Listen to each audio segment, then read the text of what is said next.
Yeah, welcome everyone to our presentation on the Illuminating Hidden Harvest. We're excited to bring you some updates on the initiative today and hopefully give opportunity for people to chip in with some thoughts as well. So at the headline level, this initiative seeks to shine a light on the sustainable development outcomes from small-scale fisheries, and in doing this contribute to building a future for the sector that is needs-driven, sustainable, equitable, and contributes optimally to nutrition, livelihoods, and economic outcomes. Next, please. Yeah, there we go. So the Illuminating Hidden Harvests initiative is a multi-institutional, multi-donor initiative. So core to this are FAO, who acts as a secretariat for the initiative. They employ a coordinator, a database architect, and bring in a lot of expertise. Duke University in the US, they bring economics and governance expertise, but also act as a clearinghouse for data. So they have 7 full-time people working on the data that comes into this initiative. And what you see laid before you there is the magnificent array of people connected to WorldFish who are involved there. So it includes people who are engaged in national case studies that form the heart of the initiative. It includes people in the steering committee. It includes our communications initiative. So WorldFish lead on communications, and it includes gender and a range of partners. So we're very much engaged across the board in this initiative. Next, please.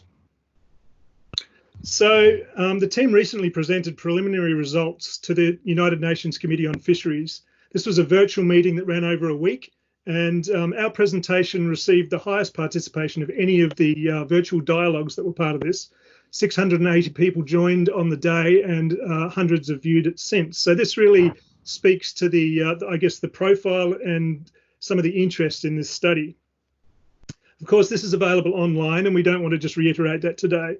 So we'd like to look today more at how the Illuminating Hidden Harvests integrates with our work under the Fish CRP, about how it puts some of our research in context and feeds new outputs into that. Also, how we're using the outputs from the Illuminating Hidden Harvest project to support policy change across scales. And lastly, we'd like to open up a discussion at the end that really focuses on how the outputs from this project can contribute to our research, and particularly moving forwards through the development of the aquatic foods program. Next, please. So small-scale fisheries face a bit of a chicken and egg dilemma. They are marginalised in policy making, whether it's development policy, nutrition policy, or even fisheries policy, which, you know, when we sit alongside consolidated large-scale fisheries or perhaps the aquaculture sector, the data isn't there to really bring us into the conversation. So because they're absent in the policy, it's difficult to argue for increased investment, and it becomes a perpetuating cycle. So the initiative really seeks to, is also firmly anchored in the voluntary guidelines on sustainable small-scale fisheries, and that connects us, gives us a very solid connection through to fishers and fishing communities. Next, please. So the initiative really looks to break this cycle in 2 ways. It provides a shock to the system in that it introduces data in there that's just hasn't been available before. So this is through our through the global studies, but also through the country level studies. And secondly, this extends into, we want to extend these innovative methods that are developed through the study and have them incorporated at a national level in the way countries account for their small-scale fisheries. So what we are building really adds to a number of initiatives that are out there already. These include the Sea Around Us project. They really focus on timelines, so regenerating catches over time and sort of getting to a country level analysis of fish catch only, but over time. The Too Big to Ignore initiative goes quite the other way in that it's narratives about individual fisheries, and obviously these are important, and in this case very qualitative. And then we have, of course, the FAO fisheries statistics, which are the country level data which have varying degrees of accuracy, but particularly when you get down to those really small-scale fisheries. And an ongoing issue there is they're not disaggregated by small and large-scale fisheries. Next, please. So to address this, we initially engaged in the first Hidden Harvest project in 2008. This was an initiative of WorldFish and FAO and funded through the World Bank. Similar to the current one, it had a smaller scope and a smaller budget, I guess, but looked very much at employment, at catch and utilisation, but also brought in women's involvement in a big way. Now, this came out 4 years later, but very much without fanfare, and even given that, it's had considerable impact. So a number of figures from, well, two figures in particular, 120 million people engaged in the sector, but also the fact that 47% of these are women. So we've learnt from this, and going forwards, there's a much bigger communication initiative around this one. Next, please. So the Illuminating Hidden Harvest approach differs markedly from these other products and the past Hidden Harvest in that it really takes in the 3 pillars of sustainable development, economic, environmental and social aspects, but also develops further on that in governance and contributes strongly and is anchored in the Sustainable Development Goals. Next, please.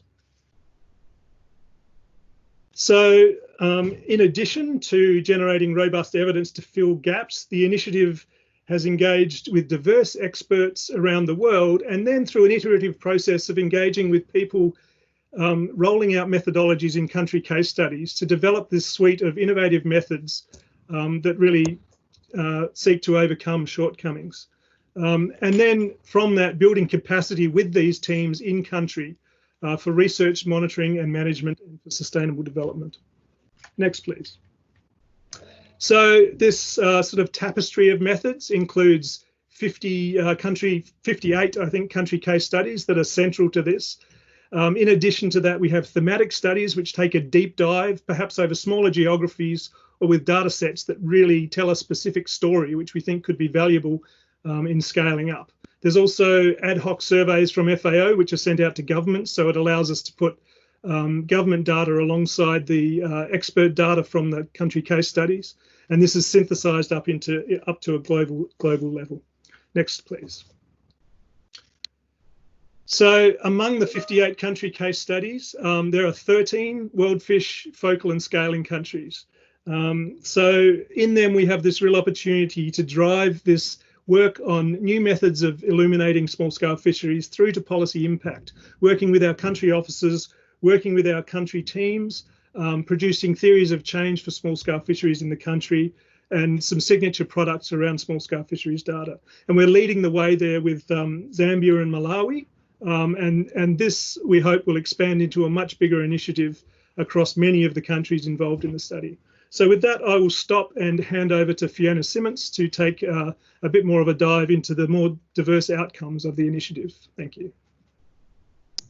Thank you, Dave. And now we're with Fiona Simmance. Great, thank you, Dave. Hi, everyone, and welcome. Thank you for tuning in to listen to the project updates.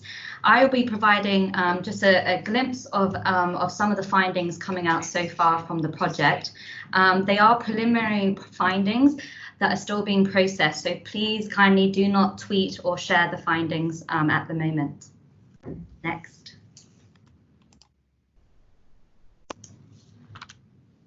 Great, so we will be providing a global snapshot of the economics of small-scale fisheries across value chains, looking at profitability, the role in international markets, as well as the distribution of benefits. What you can see here is the initial findings on employment and dependency on the sector. Data was obtained from diverse sets of national surveys in over 30 countries, which were extrapolated to the regional level. So far, you can see that is estimated over 100 million people are employed in the sector across 2 regions alone. This shows that already it's greater employment than the first Hidden Harvest reported. Additionally, when we include the household members of small-scale fishers, it is estimated that over 360 million people are dependent on the sector in these regions. So far, this is highlighting the critical role of the sector to livelihoods globally. Next. Effective and inclusive management of small-scale fisheries is crucial to protect the resources and protect the flow of benefits. We will also be providing a global snapshot of the management measures in small-scale fisheries, evaluating the rights of fishers, as well as their participation in management. What I would like you to see here is our current findings showing the disparities in management arrangements between developed and developing countries. In developing countries, as depicted on the top of the figure, you can see that gear and spatial restrictions are most common, which require less financial, technical, and data resources than other measures often found in developed countries, such as total allowable catch.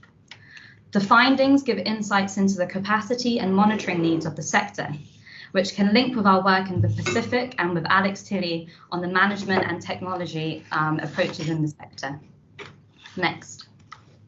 The study is also illuminating the role of the sector to food and nutrition security. Our team at WorldFish is leading this work and addressing key components of the distribution of benefits, particularly the role of nutrition of vulnerable groups, as well as food safety.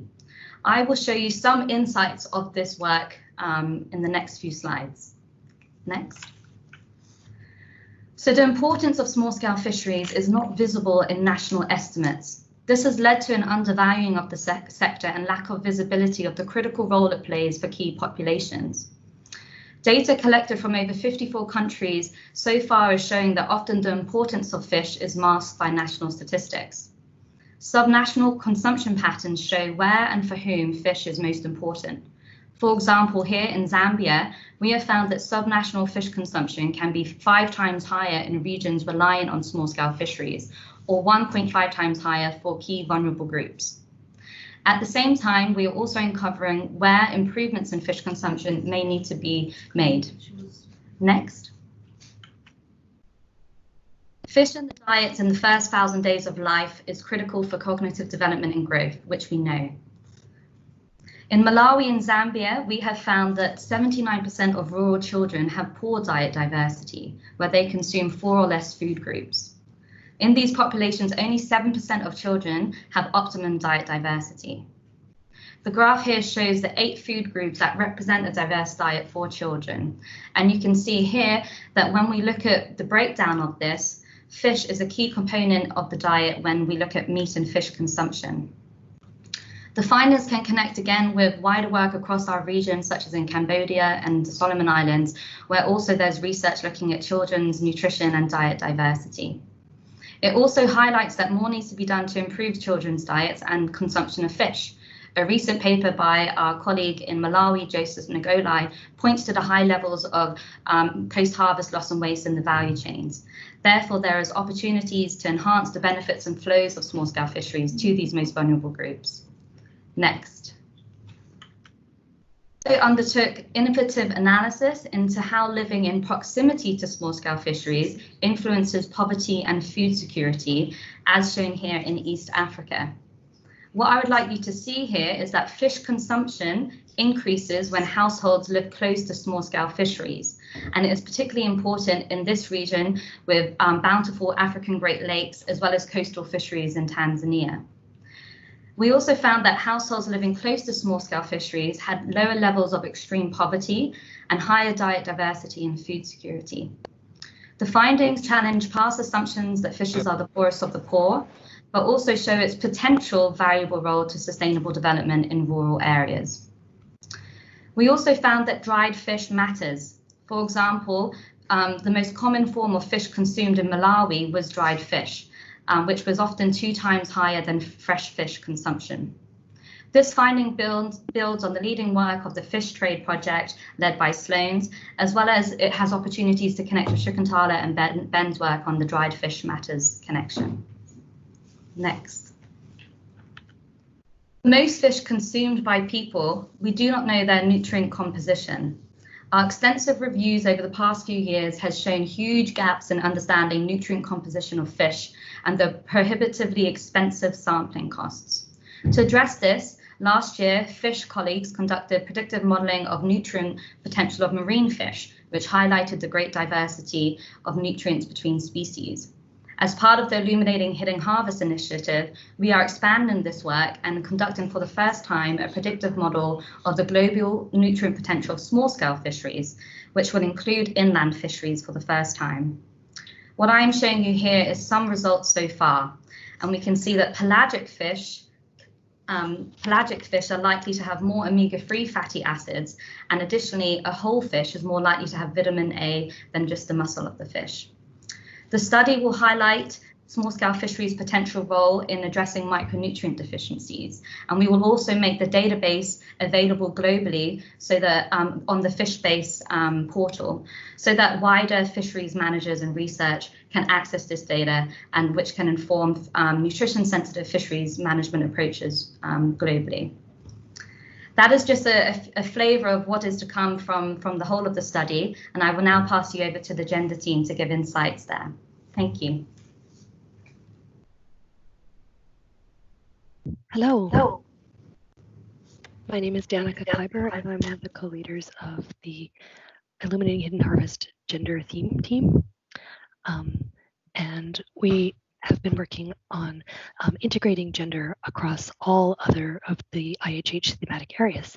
And I am one of many of the people that are part of this team, and I will explain that a little bit more later. Next slide, please.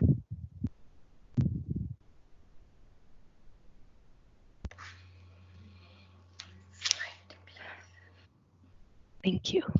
So according to WorldFish, as soon as you are dealing with any type of research or question that deals with humans, you must integrate gender. So when we have examined gender, it has been a key variable to explain how humans interact with their aquatic environments, where humans sit in the economic value chain, and whether they get paid for their work, what kind of social and nutritional benefits they derive from small-scale fisheries, and whether the people have a voice in the decision-making or the governance of those small-scale fisheries. And so while gender is absolutely central to all these issues, it is also very invisible. Anybody that works on gender, again and again, runs into the issue of a lack of data, and we will deal with that again. Next slide, please.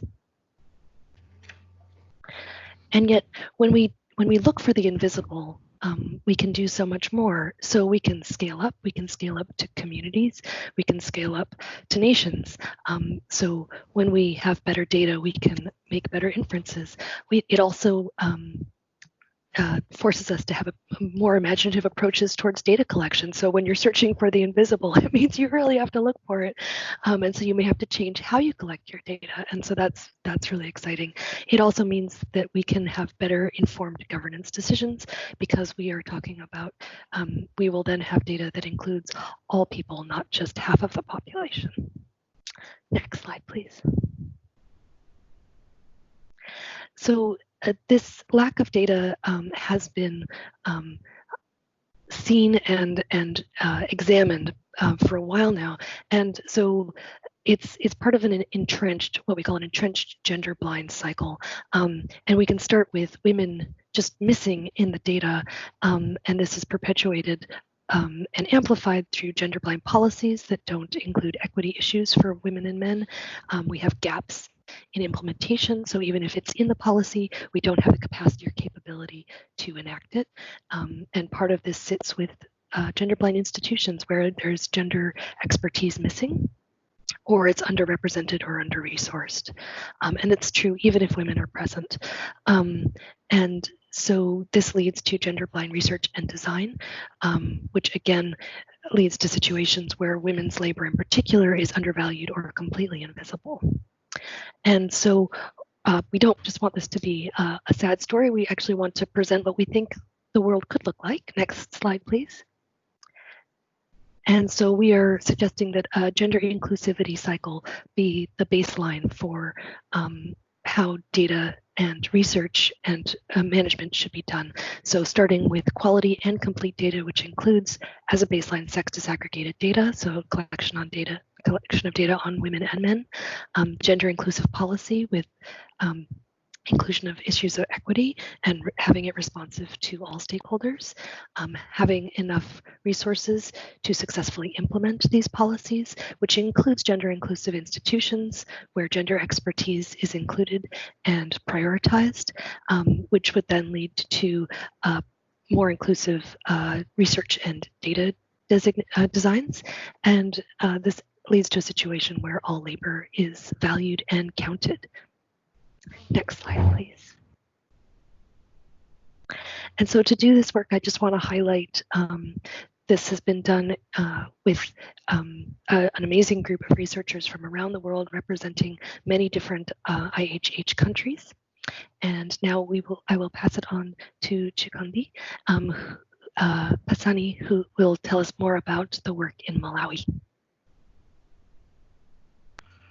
Right, thank you very much, Danika. Chikondi Manyungwa Pasani from Malawi. I work with the Department of Fisheries, a fish affiliated PhD student studying with the University of Western Cape. I've been a partner to the IHH study, focusing on the gender aspect. And in this presentation, I'll take you through what we experienced as we're collecting the data through the IHH process, and looking at the value chain employment, and women in governance. So as we're doing collecting the data, we observed limited sex disaggregated data in the routine data collection tools, from which we generate the various reports. However, we went further to examine other sources to illuminate the sex disaggregated data in the value chains, women empowerment, and governance. Next, please. Next slide. Next slide, please. Hello? Next. Yes. In the context of value chain employment, we observed through the routine data that we collect as a department, there is the sector employs 62,023,000 people, out of which 99.7 are men, representing the fishers and the crew, of which 0.3 are women, who are the fishers, and in this particular case, they are gear owners. However, the sector also supports 1.6 million people in the sector who are dominated by women. However, we don't have the actual numbers of women that are involved in the allied services. Next slide, please.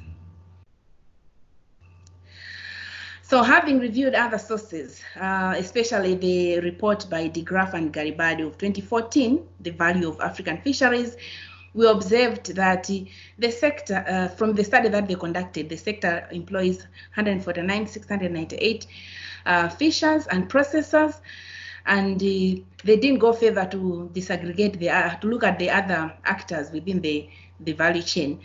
The fishers, especially the men, comprise 86.3%, and fishers who are the women gear owners comprise 4.3%, and while the processors, the women comprise 4.7% and the men comprise 4.5%. So we can see the disparities. Women dominating in the processing node and less in the production node. Next slide, please. Next slide, please. Okay, in the context of women empowerment, while we acknowledge that empowerment is a complex issue and not a linear process, but over the time, it has been acknowledged that women have appreciated the changes in the dynamics at household level, where they appreciate improvement in the social cohesion as a result of participating in value chain activities, but also their involvement in decision-making processes in the household, but also their recognition as a resource at household level. So that is contributing to women empowerment. But above all, we also learned that participation in the value chains has kind of lightened the burden of poverty, especially for women, as they are able to have improved economic situation at the household level. Next slide, please. Next slide, please. Okay, in the context of governance, we've observed that women have little influence in decision-making processes. For example, looking at the technical level, we have fewer women who are represented in the management. And at the community level, there are also less women. Currently, we have about 430 beach village committees, and out of that, only 30% are women.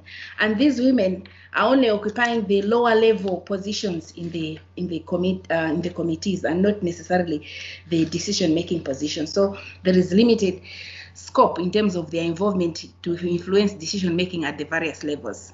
Next, please.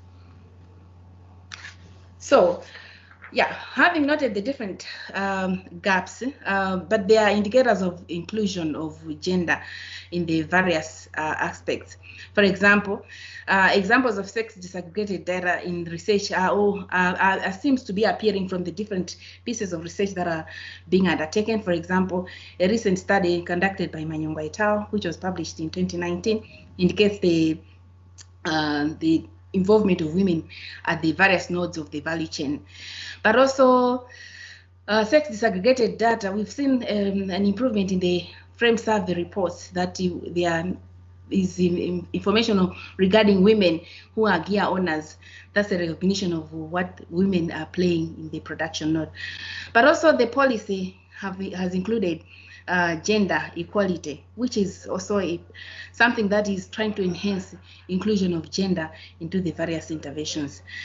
However, the current act that we are using does not explicitly mention gender, but it calls for involvement of local people, which includes both men and women. So as we are implementing, we have to take note of that. And currently the act is under review, and we are thinking that there are processes that we have to include gender-sensitive statements within the Act to ensure that all the strategic documents that guide the sector should ensure that there is gender inclusivity. Next, please. Next slide, please. Okay, in terms of persistent barriers to sex disaggregated data, as we're collecting the data and maybe trying to engage with the various people, we've observed that the view that sex disaggregated data is necessary is common amongst the different players within the sector, where they feel, oh yeah, we collect this data, but okay, they don't report it at the end of the day. So people at the lower level may collect the data, but it's not analyzed when it's consolidated to higher level reports. And the sex disaggregated data is not comprehensively collected in the other nodes of the small scale fish value chains, as already indicated through the reports that we've reviewed in this process. The data that is collected is ending at processors, and yet they are actors at traders, exporters, and that data does not really reflect who is involved in what. Policy does not address equity gaps due to unequal inheritance and legal rights, even on assets owned by the male relatives. Of course, currently we have issues in terms of land ownership, asset ownership, where women are supposed to own through the husbands or the brothers. So that has got implications in terms of how can we advance women empowerment if they don't have access to certain important resources that would enable them to improve their situation. But also there is limited resources for materials, tools, and other things for women to use. And SDD collection would require trained staff. And currently, the sector has got very limited staff that have been trained in gender issues so that they can appreciate what is it that needs to be collected, apart from the numbers. But there are also other qualitative information that has to be obtained to substantiate whatever figures are being collected. So in a nutshell, these are the barriers that we're encountering to advance the sex disaggregated data within the sector. Next slide, please. Okay, so in terms of next steps for SSF research, there is need to redesign data collection tools to include SDDs. Currently, we are using catch assessment survey forms and frame survey forms, which are very limited in terms of sex disaggregated data. But then we, through this process of IHH, I engaged with the research team to ensure that we redesign and then include more information on sex disaggregated data. But we also need to provide women with training to improve the efficiency, profitability, and sustainability of their activities. While women are involved in processing and other activities, but they have some deficiencies in terms of improving their outputs from the activities that they undertake. So there is need for capacity building. But also implementation should take gender-specific divisions of labor into account. As we are implementing, there is need to account for who is doing what at whatever level of the value chain so that we can illuminate the contributions of different people in the value chains. There is need to invest in gender expertise and increase gender capacity. I think there is this is a very serious call that we need to beef up the gender capacity within the sector so that everyone has an understanding, and when we are going in the field, we collect the required data with the sex disaggregated information. There is also need to establish women-led platforms for knowledge, learning, and experience sharing. Yeah, we've realized that through networking, people can have a voice and then lobby for certain changes to improve their situation. We also need to conduct research to better understand women's and men's roles and relationships in the fisheries sector so that we can inform the various policies as we undertake such innovations. Next slide, please. Most importantly, for us to achieve all this, there is need to overcome socio-cultural norms and values, political and economic factors that suppress or marginalize women's rights, privileges, opportunities so that they can participate more effectively and equitably. We are all aware that for the marginalization that women and other vulnerable groups have gone through is culminating from the social cultural norms. So above all, while addressing the other capacity issues, policy issues, but if you don't deal with the social cultural norms, we cannot achieve whatever we want to achieve at the end of the day. So that's the most critical thing that has to be focused on. Next, please. Right, okay, I think that marks the end of my presentation. I hand over to Kafayat to take on. Thank you. Hello, good afternoon. This is Kendra, and I will be representing Kafayat in this talk today. Kafayat Fakoya from the University of Lagos in Nigeria. She's an esteemed and established researcher there who's been working with us on the Illuminating Hidden Harvest project and provided us with the slides today. So I'll do my best to adequately represent Kafayat's slides and messages. However, she is on the call. She did join. She is here with us, even though it's the middle of the night for her. So maybe Kafayat can say hi in the Q&A. So I'll briefly go over the country case study for Nigeria, following on from Chikondi's excellent presentation. We'll cover some of the same themes with a little more broad coverage of what was contained in the country case study of Nigeria as part of the Illuminating Hidden Harvest report. So this slide represents some preliminary research that we did and a literature review that we did on small-scale fisheries and nutrition, and also what we found nutrition-wise in the country case study. So we found in another study that fish is the most commonly consumed animal source food among women in Nigeria. Approximately 80% of women had consumed fish in the previous 24 hours. And this is fish from all sources. Those small-scale fisheries plays a large role. And this is women across wealth quintiles and among pregnant and lactating women as well. And we know that Nigeria is highly reliant on marine ecosystems for nutrition, for food security and nutrition. It's ranked third in the world globally for its dependence on marine ecosystems. And we know that inland fisheries provide an important source for nutrition. A recent FAO report highlighted some of the inland fisheries providing nutrient-dense fish, and a study, the Lowe et al. 2019 study using World Bank data showed that people living near forests, which house freshwater rivers and fisheries, consumed more fresh fish, though dried fish is additionally an important fish source for consumption in Nigeria. And from the country case study, we found that fish provide up to 45% of the total animal source food protein supply in Nigeria. So fish represent a big chunk of the animal source food and are an important source for food nutrition security in Nigeria.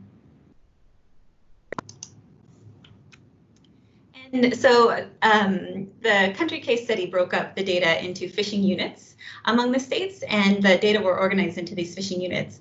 And the team found that there are 29 inland fishing units representing freshwater brackish water, and 8 coastal and marine fishing units. And so the data are organized that way, and we can see that both coastal and inland fisheries provide an important source of fish to populations in Nigeria. And looking at the catch data, we can see that from 2013 to 2017, both coastal and marine fishing units and inland fishing units production is increasing, though more research is needed on whether or not this increase in catch is sustainable, though we are hoping that some of it is. And Kafayat was a gender consultant as well as part of the consultant for the country case study team. And so there's a rich set of data from Nigeria on women in small-scale fisheries. And we found that women's roles are often overlooked and undervalued, which representing a lot of the nodes on the figure that Danika and Chikondi presented, whereby much of the duties that women perform are undervalued. So women are not paid for some of their work, such as net mending or offloading, as it's considered part of their household duties. Women are more likely to be adversely affected by environmental changes, given the nature of the fisheries that they work on. And additionally, women treat their harvest differently than men. So the role of fish to food and nutrition security plays differently through men and women, as women are more likely to use what they harvest to feed their family.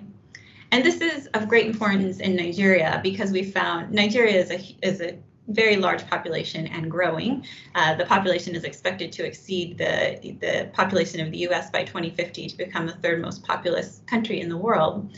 And 8 million of people right now are engaged in small-scale fisheries, and this will likely grow. And 80% of those employed are women. So it's really important to get the role of women right in small-scale fisheries in Nigeria. And so tying that all together, the implications from the country case study and from our lit review are that small-scale fisheries, both inland and coastal, provide critical food and nutrition security and livelihoods to Nigeria. And we had some robust evidence on this before, and we gathered even more nuanced data to highlight small-scale fisheries in Nigeria. Women's involvement is often overlooked, and embracing this new data standard, which hits a lot of the nodes that Chikondi and Danika talked about, could permanently overcome this overlooking of women in small-scale fisheries and give them the policy attention that they need. Further research is needed on small-scale fishery interactions and complementarity with the growing aquaculture sector. Though it's outside the scope of the Illuminating Hidden Harvest study, we do know that aquaculture is growing and there is much interest from the Nigerian government in aquaculture. So we need to know how small-scale fisheries and aquaculture can work together to ensure food and nutrition security and livelihoods. And we know that fish supply, while increasing, it needs to increase to keep pace with demand as the population is growing. And this case study will be published, communicated, and discussed with policymakers in Nigeria and also programs, including WorldFish in Nigeria, where work on aquaculture, the aquaculture sector has already begun. And so we are hoping that this work can raise the awareness of small-scale fisheries in Nigeria for everyone. Thank you.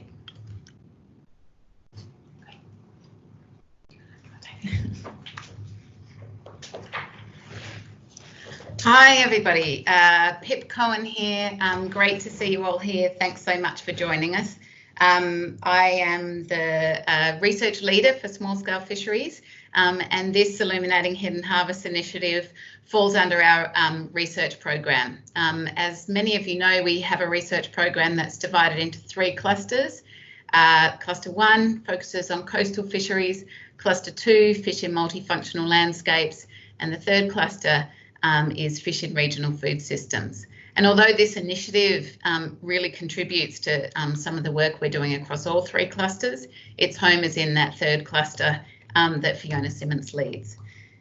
So I wanted to re-show this slide that Dave showed at the outset, because I think this is an incredible team effort and achievement, and shows that the team have woven this network spanning our country offices across to our kind of global synthesis teams, really bedding in these partnerships with Duke University and FAO and spanning across the organisation.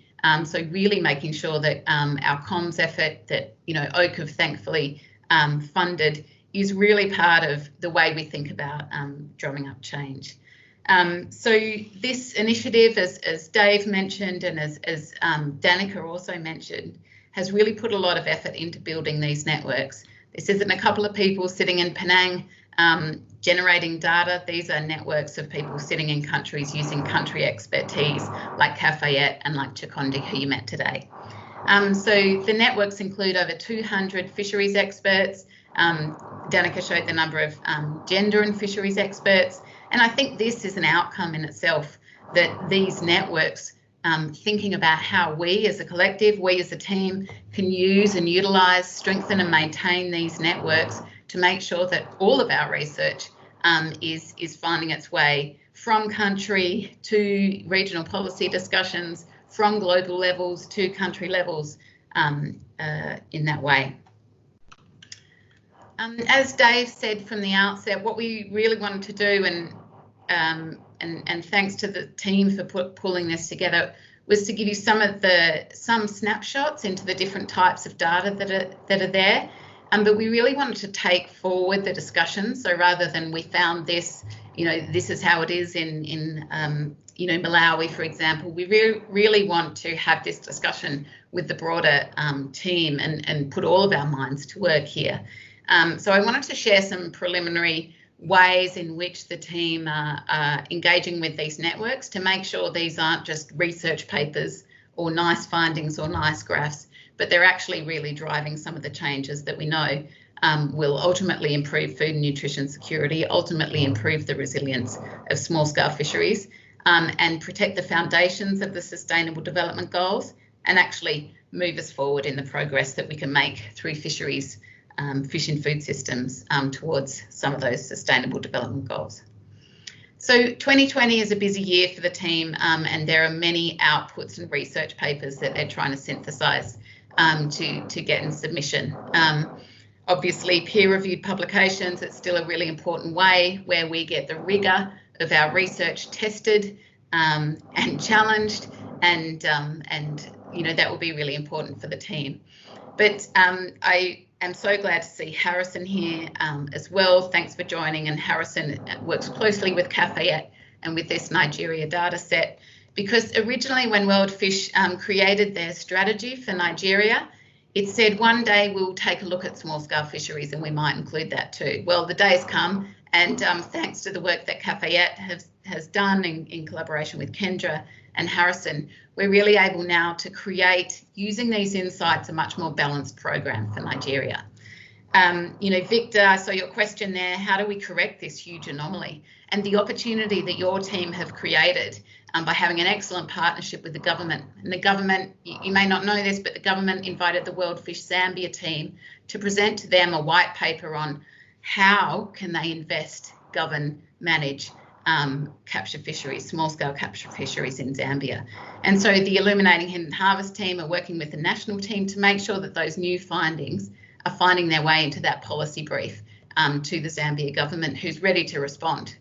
Similarly, the Malawi work, so, in collaboration with Chikondi, the work that Joseph and team are doing, the same there, that Joseph and who am I thinking of? Joseph and Sloane's working together on a white paper, again invited by the government to influence national programming. In 2021, we're really targeting some higher level pieces. So you may have heard about these blue foods assessments. We're involved in at least 3, one on justice, one on nutrition, and the other on the role of smallholders. And these blue foods assessments at the global level are asking for illuminating hidden harvest data to make sure that they're much more balanced in the way that they're representing food futures and blue food futures. So this is really the challenge for us in 2021, to make sure these data are finding their way into these global spaces and being influential in these high level discussions. In 2022, we really need to make sure that this capacity, so this change that both Danika and Chikondi spoke about, how do we make sure we move permanently away from this entrenched gender blind cycle into this gender integrated cycle? The same with how do we move from this entrenched small scale fisheries blind data and policy situation into governments, regional bodies that are continually responsive and being fed by good data systems. And so this provides us obviously with some real opportunities and clues about how we need to use these data, look at these data and influence the initiatives that we're doing with the Blue Foods Assessment. So that's all from me. Really keen, very grateful for the team for bringing these insights to you, and rather than a presentation to you or at you, this is really an invitation from the team to let's start discussing and making sure those flows of data to real world impact in the countries we work in are happening. Thanks. Thank you, Pip. I'm back here, and I would like to ask the panel to join me because we are going into the Q&A session. Please, Dave and Danika and Chikondi, please turn on your cameras as we answer some of the questions that have been brought up by the team. So we will start with the last question and coming back up. So there's a question from Mohan. Any attempts to eliminate the role culture-based fisheries in the resilience and sustainability or otherwise of small-scale fisheries inland freshwater system like lakes and reservoirs? Is stock enhancement programs of national governments a good practice or not? So who can take this question? Great, I can take it first and Dave might want to chip in. But yeah, so we are looking at drivers of change for the sector, and that's going to be a dedicated whole chapter on the report. And the way the drivers of change data is collected is that we've asked countries, so across our 54 countries, to rank the drivers of change that they experience in their small-scale fisheries sector for inland and marine. So we will be touching upon elements of vulnerability and resilience through that work. But we also are doing some more vulnerability analysis through some of the national surveys that we're analysing. So that will touch upon those elements that you've mentioned. Dave, have I missed anything for that one? No, I think that's so yeah, the types of data that need to feed into that sort of analysis are not universally available, but are increasingly so. So I think it's something that some of our our thematic studies will speak to. The capacity to do that on a global or regional basis is limited for now, but I think one of the things I certainly find moving forwards from the last Hidden Harvest study to the current one is that even if not necessarily within the fisheries sector itself, but looking outside, the data that feeds into some of these analysis that look at resilience and look at vulnerability and so on is becoming more and more available. So it's an area that really is moving forward strongly, and we hope to feed into that without necessarily being able to do it at large scale at this point. Can I touch on maybe a different aspect of that? Thanks, Mohan, for the question. I think this really shows as well the potential and the need for us to span programs. So I think stocking we would consider as culture and may not have fallen into the definition that this study has used. Correct me if I'm wrong, Dave and Fiona. But I wanted to make this point anyway about the interaction between those of us who are kind of divided at the moment with our current programming in the aquaculture team and in the small-scale capture in small-scale fisheries. So how do we look at systems and, as Shakuntala would have me say, fish supply, multiple types of fish supply systems to answer questions like that, and what will be the interaction? So looking at the national scale or even the sub-national scale, but also looking at the higher level regional scale. And I think one of the opportunities maybe at a higher level, Mohan, to pick out an example of where we need to collaborate more in understanding these things. So not just about technology improvements within aquaculture, say, but also system changes and competition trade-offs in the use of water and land as aquaculture may may expand. I think there's a real opportunity as well to use these data to make sure that our foresight modelling, so the great work that Chin Yi and Nuong do, that those foresight models are really excellent, really influential at the national level, right? But at the moment, they've been using the best data they can grab on small-scale fisheries. But those data, we know that they're problematic. With these new data and new insights that this team are bringing in, there's a real opportunity to increase the accuracy of those foresight models and those scenarios. And I think, just to speak of another point of collaboration between the two systems, I think that's the kind of work we need to be taking forward, and we've already written into the new aquatic foods strategy that's kind of emerging and being drafted at the moment. Thank you, Pip. We have a hand raised by John Benzi. John, would you like to unmute yourself and ask the question? It's not so much that, it's a comment on the last discussion. So I think stocking is a particularly difficult issue. I mean, WorldFish used to do a huge amount of work back in the 90s and the early 2000s on stocking.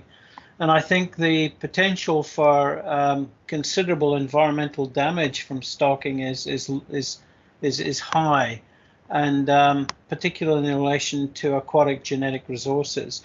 And this is where I think that not only, as Pip has been saying, we need more work on these joint areas where there's interaction, because the nature in which one might actually produce fish for this particular biological purpose is different, but it demands a work on the biology in relation also to value chains and the human social work. And I am noticing that we're seeing quite a divide on that front, and that there can be some considerable errors made in terms of producing fish, either way, whether it's aquaculture or fisheries, through ignoring the fundamental requirement to be looking after the biological resource that is used to actually produce the food. That's it. I'm stopped. Thank you. Thank you, John. We have a question from Victor. Victor, would you like to ask the question yourself, or would you prefer for me to read it over? I think you can read it over, Doina. Sure. Generally, most rural people switch more to informal harvesting on natural resources to cope with impacts of flooding and droughts. We have seen this more pronounced with forestry resources. Don't we see the challenge of hidden harvest worsening with increasing climate change? And if so, how are we preparing local fisheries agencies to improve data collection to capture this element?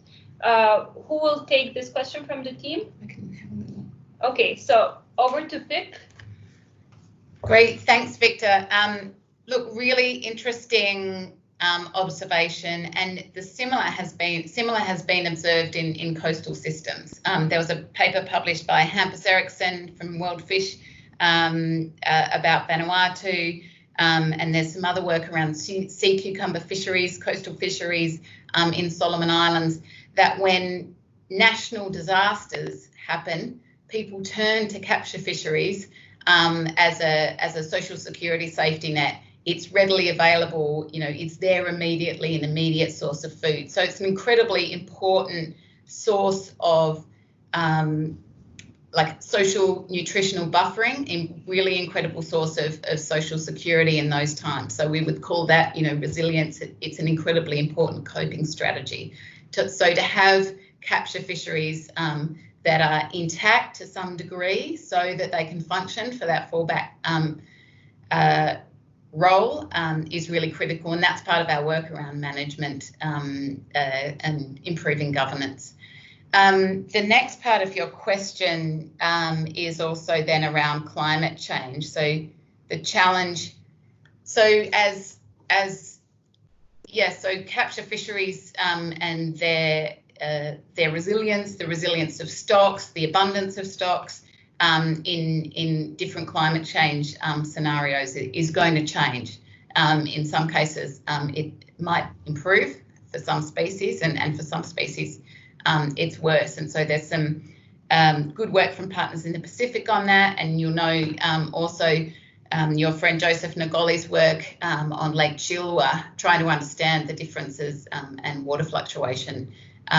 So we need to as well. And I think if I reflect back on our program in the last few years, I think that's probably where we haven't been as strong in our climate change research, and looking forward and developing foresight models as well, for example, as well as building local adaptive capacity, using those foresight models with a climate layer. And that's something that Fiona's really passionate about, making sure we increase and improve.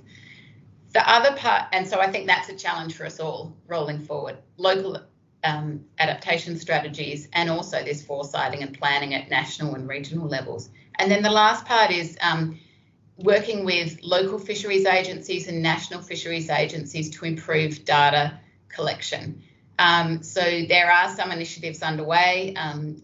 Fiona mentioned, the work that Alex Tilley does on that in Timor-Leste, and that's being scaled out at the moment. And many of you do that as well. And one of the impacts of the Illuminating Hidden Harvest initiative with the method that they developed, or maybe a creamed down, smaller version, more simple version of the method, is to work with national governments to make sure their data collection systems are improved. For fish as a program and for the projects that we're writing at the moment, I think we need to write those things into the program and into projects, because I think if we think about capacity building, forget about trainings and things like that, think about long-term institutional capacity to address that last part of your question, Victor. Anyone else? And Victor, yeah, I think, well, we can talk offline about this, because we do have some insights from the Great African Lake region, analysing national surveys. We have found, comparing fishing and non-fishing households in rural environments, that it's those engaged in fishing that can be more resilient. And the survey was done during the time when Malawi had flooding. So we are touching upon elements of that, but more does need to be done. So it'd be great to talk more with you offline. Thank you, Fiona. And now we have a question from Micah Kester. With many smartphone apps now in use in the fisheries sector, do the panelists believe that women will be more likely than men to record accurately the fish they receive in either market or consumption? Danika, do you want to answer that? Are women better at collecting data? No. And there are some studies that show that there's differences between access to cell phones between men and women. So in terms of access to these resources by gender, that would be an important thing to address first. But I wouldn't say, so I would say women and men are just as good at collecting data, and the fact that women and men are often occupying different parts of the fisheries value chain and do different types of fishing mean that women may be an underused resource for knowledge. So don't undercut men, but please add women.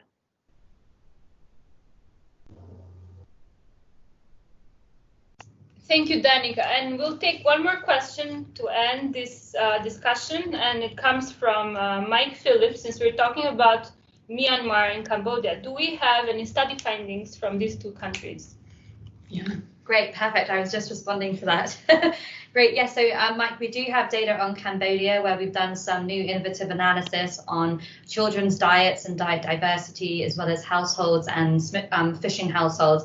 And at the moment, it's showing that children living closer to fisheries in Cambodia have higher fish consumption and higher diet diversity.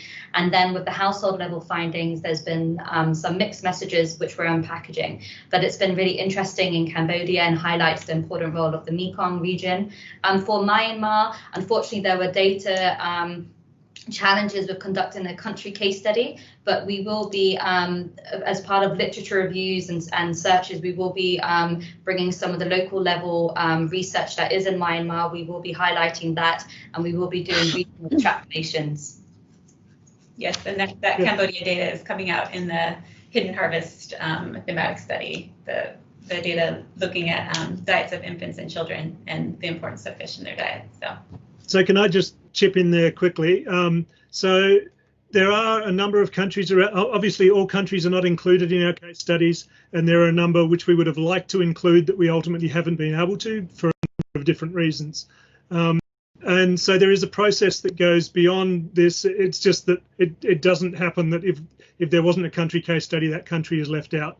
There's part of this methodology, which is a gap-filling process, which does involve looking at the best literature and the best research available within those countries. So what we don't get is what you saw for Nigeria, where the fisheries are all broken down by the different catch units, the different fishing units, which then allows us to carry our analysis right through the whole thing. But we still reach out and get access to the best data that's out there to gap fill. And then we also have some fairly sophisticated approaches to modelling to further fill gaps. So where there's disaggregations, say, of large and small scale fisheries that aren't available, there's sort of machine learning type approaches that we're employing to fill some of those gaps. So yeah, it's an imperfect world, but we look to fill these in the best way we can. Great, thanks, Dave. Look, we're a little over time, and I know some people have other commitments, so to value your time, we will let you go. Thank you so much for the conversations, the comments. I think they're really good in helping think forward, really, how we put these data to work, how we make the most of them. There are many conversations to have, and they've been started prior to this and also continued here, so that's excellent. So yeah, again, thanks for taking the time. Do reach out to any of the speakers to follow up. Thank you so much to the speakers and that incredible network that I showed you before. Maintaining those relationships and building a network like that is, as I said, I really think that's a notable outcome in itself, and it really positions WorldFish as a convener of great research, and I think really that's something we can be proud of. So again, thank you all. Thank you, Doina, for facilitating, and really nice to actually sit with colleagues and present to you finally. Good, everyone take care, and do stay in touch. Thank you all. Thank you so much. See you in the next meeting. Thank you for joining. Bye-bye.